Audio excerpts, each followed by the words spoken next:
Good evening, everyone, and welcome to Spanish United Radio.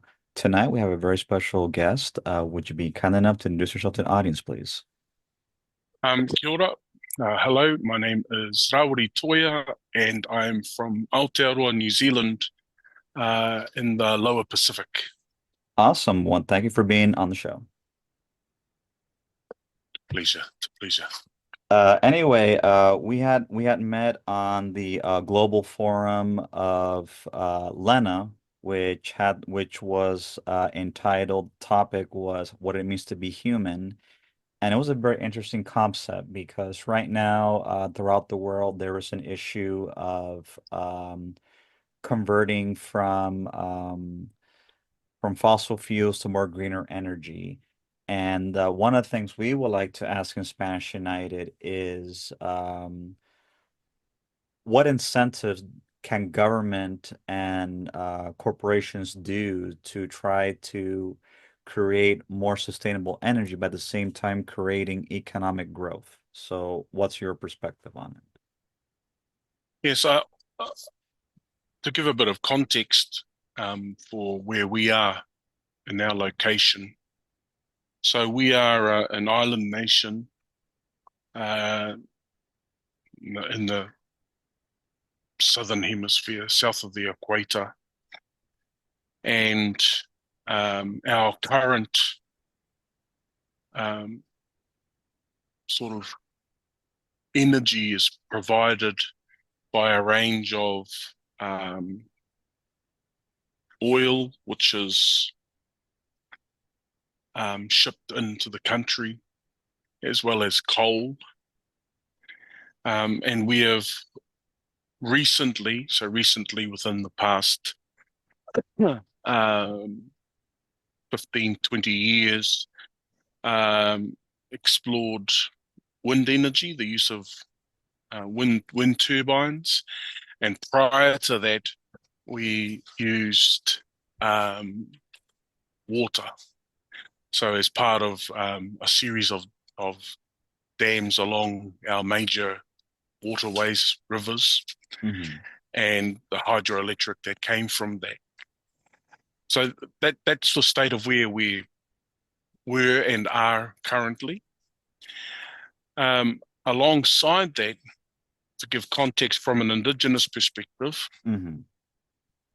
we are made up of a series of tribes. We're a tribal community, a tribal country of Maori people, Indigenous Hmm. people of Aotearoa, New Zealand. Hmm. And we have a range of not only um, economic and business developments, but we also have a strong relationship with the environment.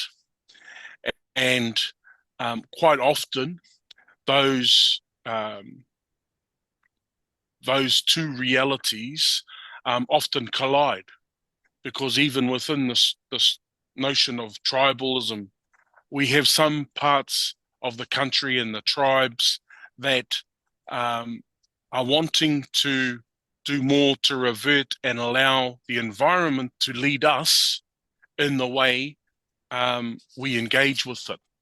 And so some of the renewable energy opportunities that iwi are trying to pursue um, take, one, they're expensive to set up, and two, it's the longer view of how that energy is going to um, support our people, our country.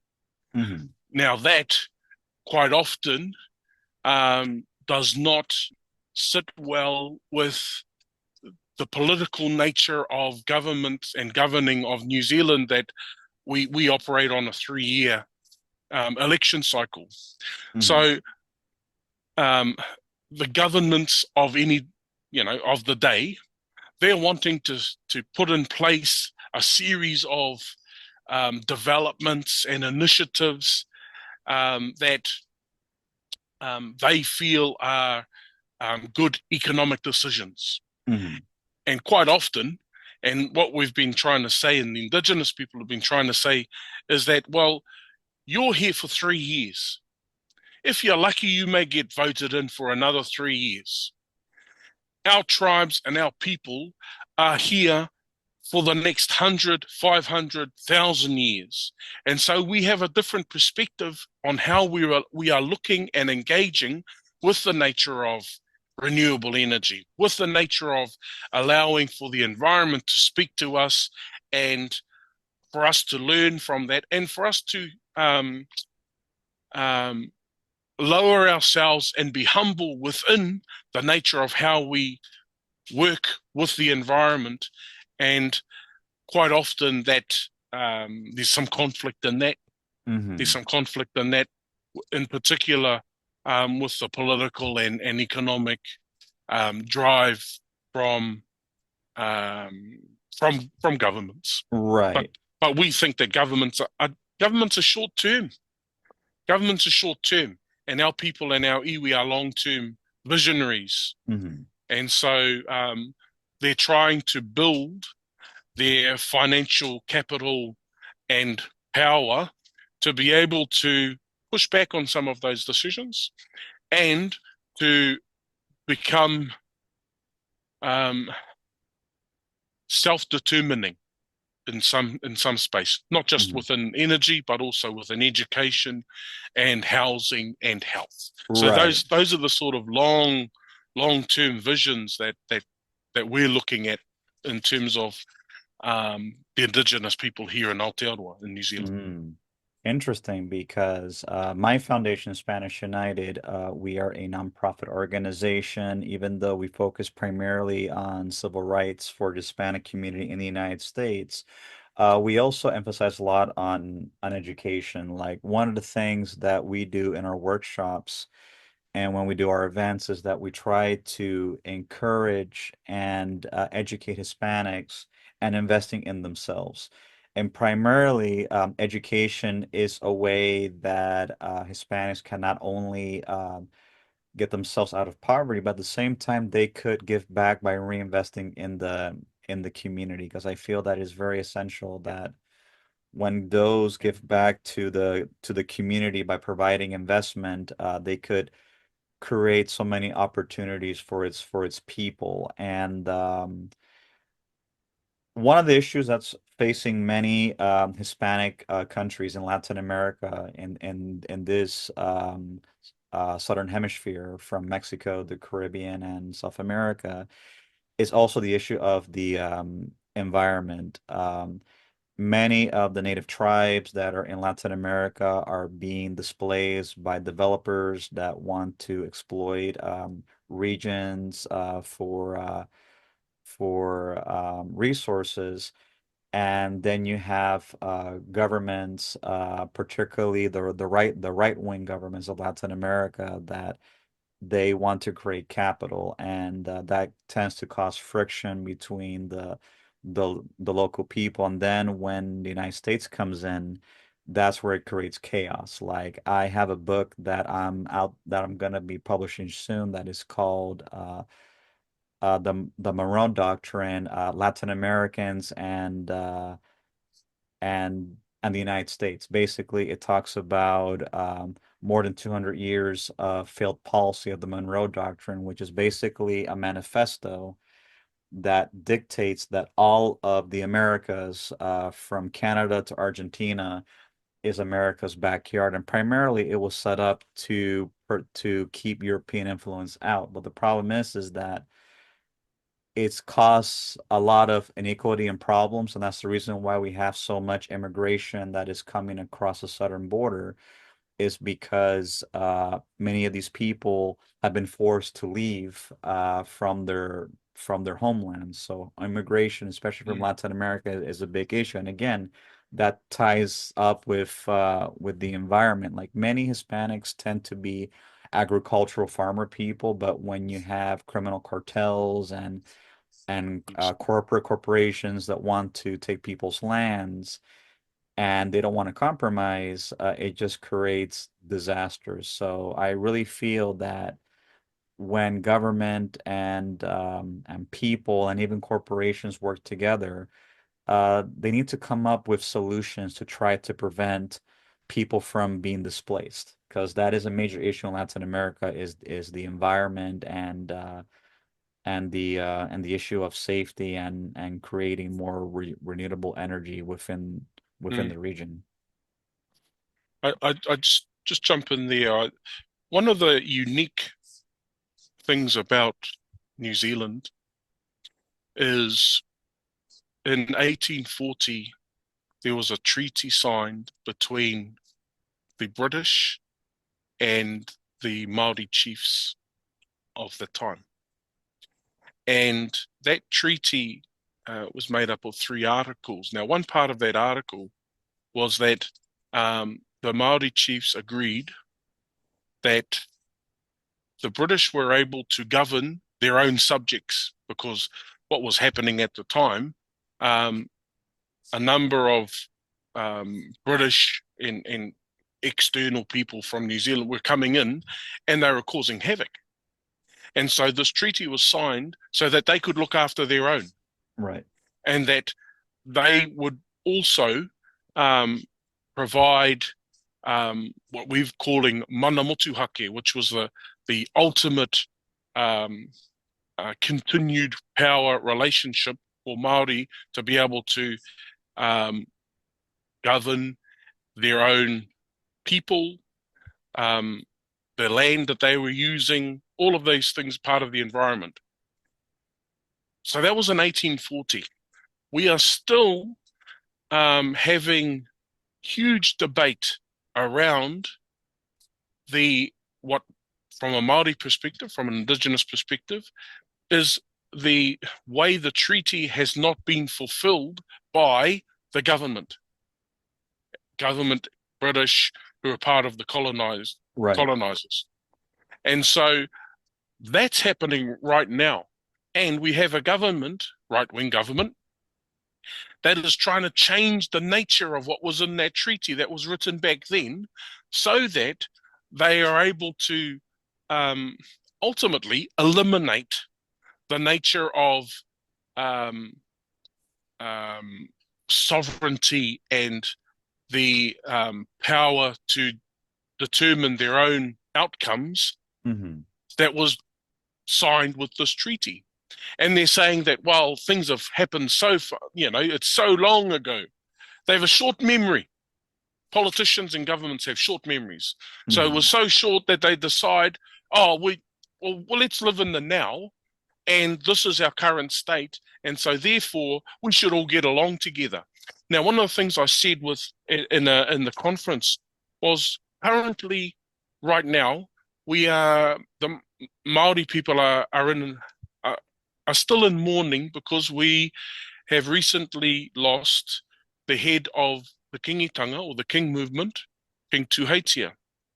And um, that was following 9 days, so his death was sudden.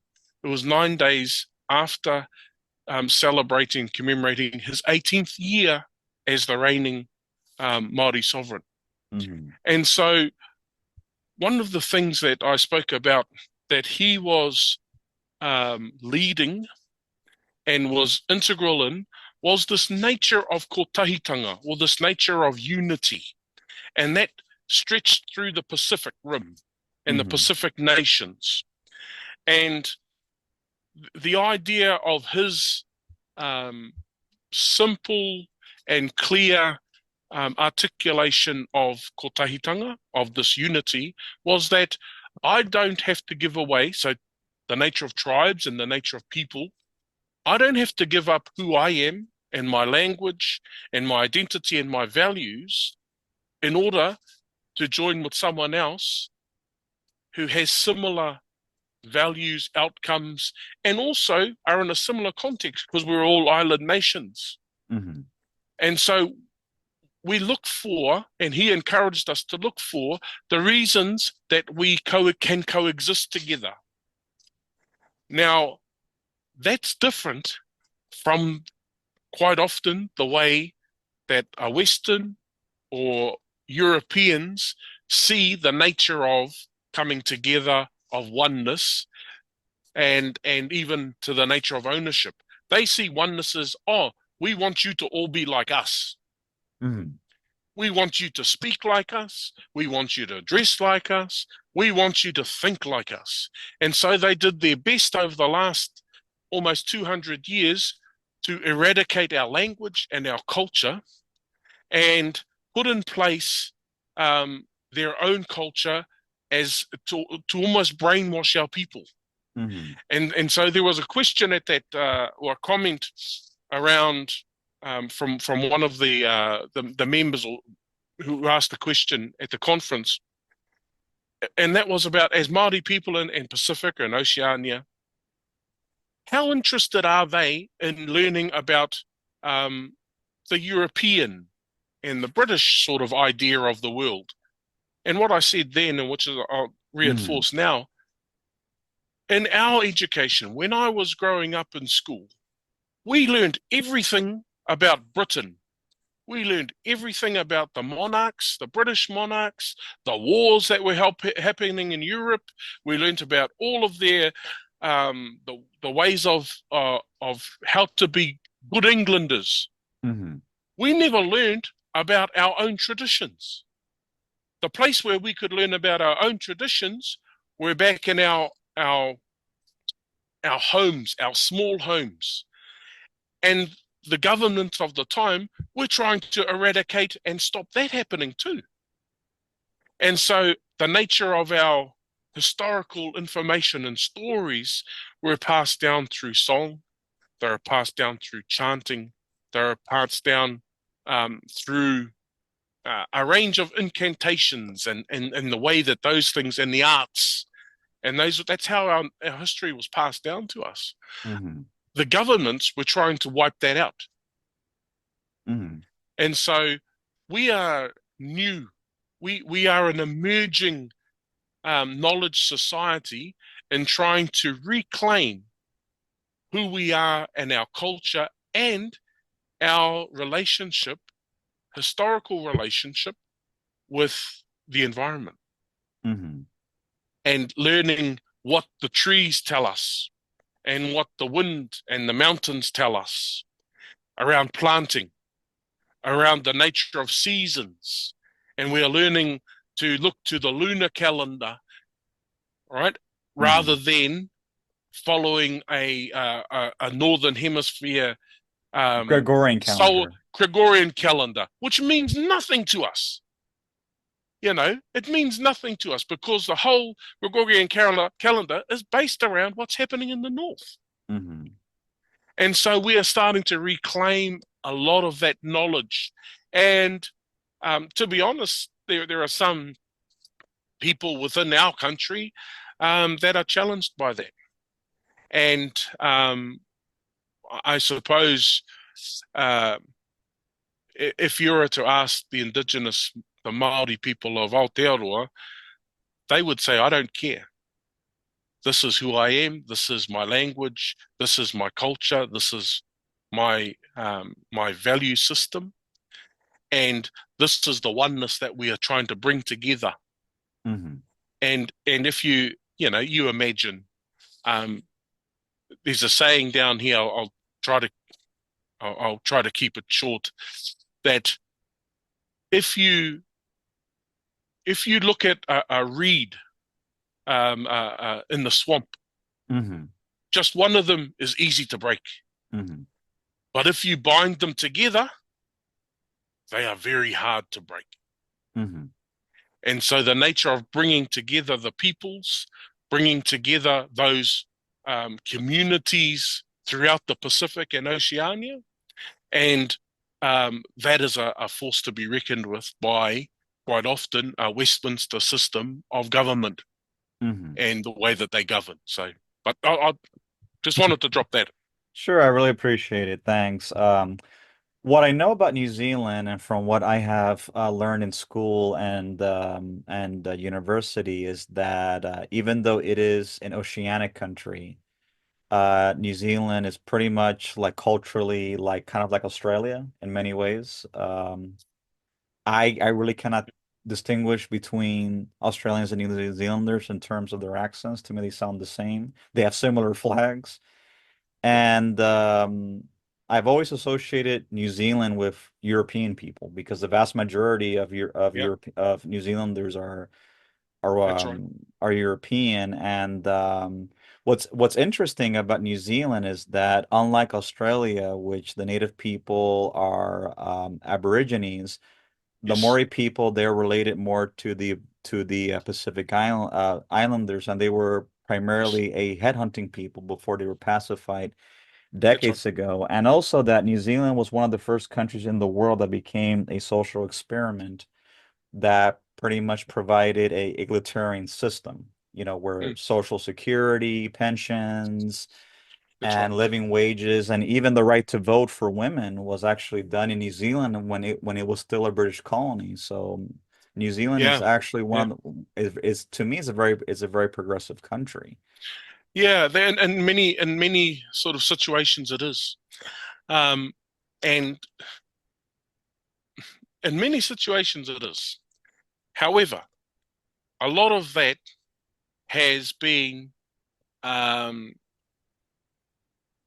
and that progress that has been made from New Zealand as a whole, um, has been. There's also an undercurrent of and a resurgent of the indigenous people within the country who are starting to push back on some of those areas, and some of those what is seen as being very progressive and used and articulated like that as being, man, New Zealand's an awesome place. It's clean, green, healthy. Everyone gets along with each other. They were the first to give women the vote, and blah blah blah blah blah. And all of those are right and correct and accurate. But there is also, um, a time, because New Zealand is quite new. It's young. New Zealand is young compared to Australia and a number of other sort of uh, sort of tier one countries around the world. Right, like the United States, Canada. Yeah, yeah, yeah. But what you will see, and what is connected across those, is the way that their indigenous people were kept down and persecuted and often treated as second class citizens in their own country. Now, that's the same of the Aboriginal whānau in families and people in Australia who didn't have a treaty. They didn't have anything to lean back on. And so they are still seen as second, third class citizens in their own country that they've occupied for over 50, 60,000 years. You And know what's you because know they are what's no, yeah. nomadic, they're nomadic around. They moved, and they're nomadic, very similar to New Zealand. Nomadic, the tribes. They have to pass a threshold that says you have to have been here and occupying this one place for 200 years for us to even recognize you. Mhm. Sorry, I'll carry on. No, no, it's fine. It's fine. No, I was gonna add that that's one of the differences between the former British Empire and the Spanish Empire. The Spaniards get a lot of flack because many of the natives, died from disease, and there was Mm, slavery of African slaves, etc. However, unlike in the United States, in Canada, in Australia, even in New Zealand, most of Latin America was progressive in the sense that when the Spanish Empire had all of these countries as part of the Spanish crown, everyone, regardless if they were Spanish immigrants or Spanish born in the Americas, African slaves, natives, or even mestizo people as they're called, they were all equal under the law, that they were considered Spanish citizens. Like even in the United States, it wasn't until 1920s when Native Americans were actually considered were given citizenship in their own land. So Latin America has always been progressive in having yeah, everyone as right. being part, and even Latin America, many countries are primarily of mestizo background. Okay. You know, Okay. if you go to Yeah. Mexico, Central America, the majority of those countries, the vast majority is of a mixed background of Native Mm. Americans and Yes. Spaniards. One of the one of the sort of historical or stories. It's probably not too historical, but um, the Maori, there was no necessarily conscription for the First and Second World War, but Maori were encouraged to join. Um, However, in the First World War that they joined with Britain, they could join and they could go to war, but they were not armed. So they wouldn't be trusted. They couldn't be trusted. The natives couldn't be trusted with weapons. So they were the ones that were digging the latrines and digging the roads and doing those things. That was the First World War. In the No. Second World War, Hmm. they were put in their own regiment, and they were the ones that were sent first to see if they could win, to see if they could get through. And so we lost a number of our leaders, Maori leaders, with and that war in those particular wars. Then when they came back to New Zealand, the British or the British soldiers, the ones that came back, the New Zealand soldiers that came back, who were white, they were given land parcels. So land that was confiscated and taken by the government of the time, they gifted these land parcels to these um, people, these men coming back from war. That didn't happen for the Maori people who went to war. They weren't given that. They weren't afforded that. So they came back, and instead of having land to go to, they were actually driven off their land. So the land was swept out pulled out from under them like a rug when they were overseas fighting for for king and country. Hmm. And so, those are some of the stories that are well embedded within our narrative and within our education system that our young ones are coming through, and they are learning about that, and they are um, learning about how to improve their current state through education, through um, within their families, to uplift their families, both with their language, their culture, and their knowledge. Hmm. And it's not innate. It's not as if there's a real bitterness around that. We're probably over that. We're Hmm. over that hump. But there is a sense of government.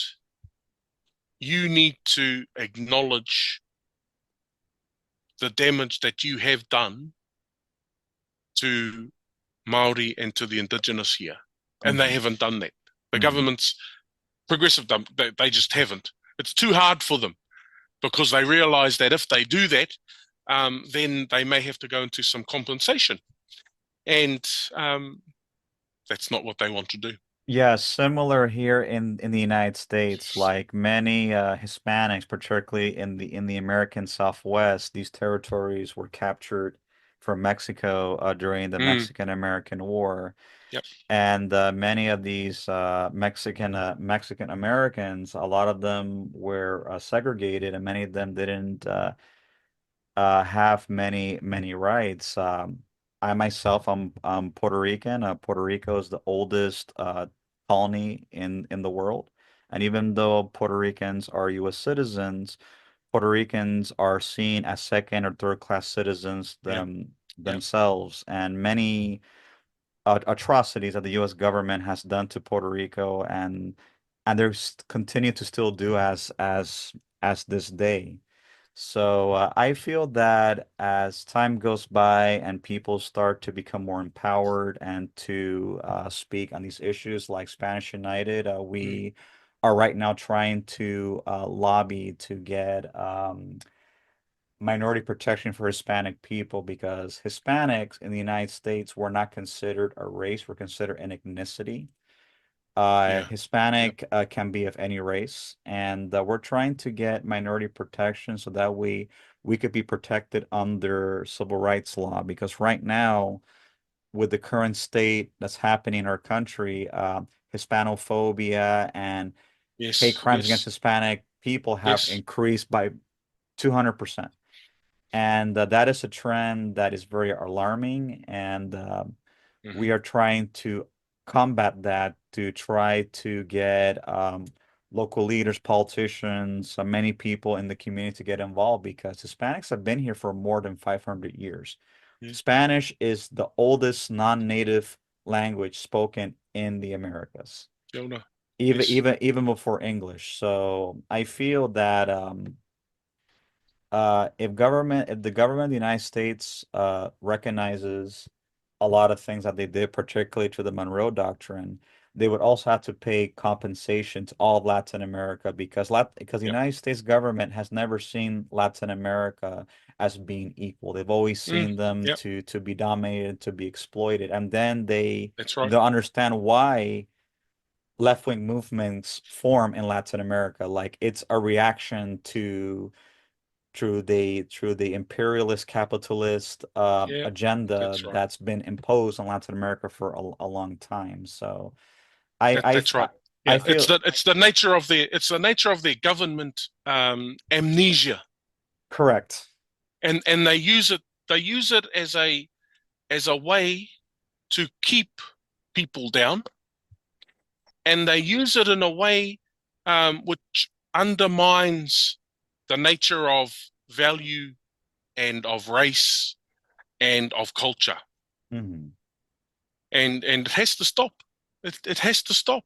Absolutely. Like right now, the most heavily persecuted group of people in the United States is right now Hispanic people. And more than Wow. anything, they're trying Wow. to erase the Okay. Spanish language, Spanish history. Yep. They're trying to make us like we are foreigners, and there was pressure by both the far right and the far left, depending on how a Hispanic person looks like, that if you look more European, you should identify as European. If you look more African, you should identify as African instead of identifying That's right. Yep. as Hispanic. So we try to promote a Hispanic unity by the concept of culture over color, and that all Hispanic people, regardless of what we look like, we are the same people. Sorry. Yes, they and similar two things. One, they wanted to introduce a law that you had to um, say what percentage of Maori blood you had, so that they could eliminate the nature of, oh, we don't have any full-blooded Maori anymore, and any full-blooded Indigenous people anymore, so we don't have to worry about those. We can Right. all just assimilate into that. So that's the first thing. The second one, um, it's not a new conceptual idea, but whether you're the left wing or whether you're right wing, you're still part of the same bird. Right. And that bird is not indigenous. That bird is not something that's protecting all of us.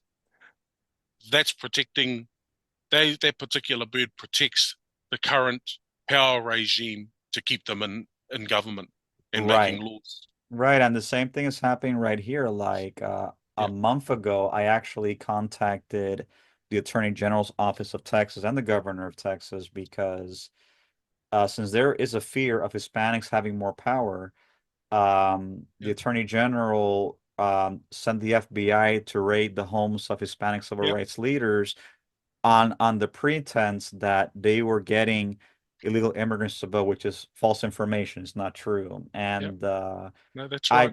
I I just feel that it's a way to suppress Hispanic people from voting, like you said, to keep people Oh, down. it is. It most definitely is. And the thing is, it's not unique. It's not unique to what's happening with you.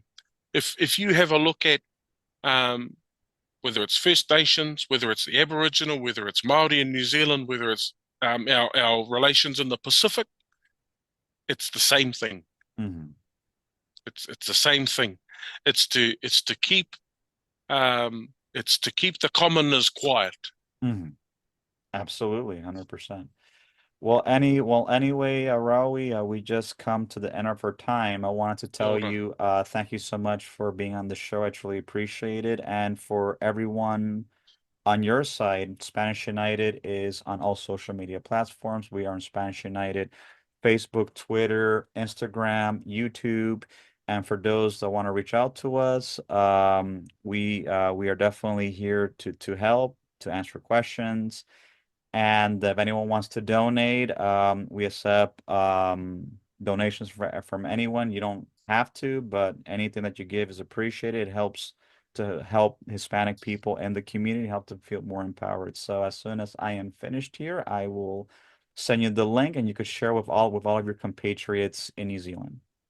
Kia ora. Thank you for having me. It's been a pleasure to have this discussion and share some of our views. Kia ora. Absolutely. Have yourself a wonderful evening. Take care. Kia ora. Tēnā koe. Bye bye.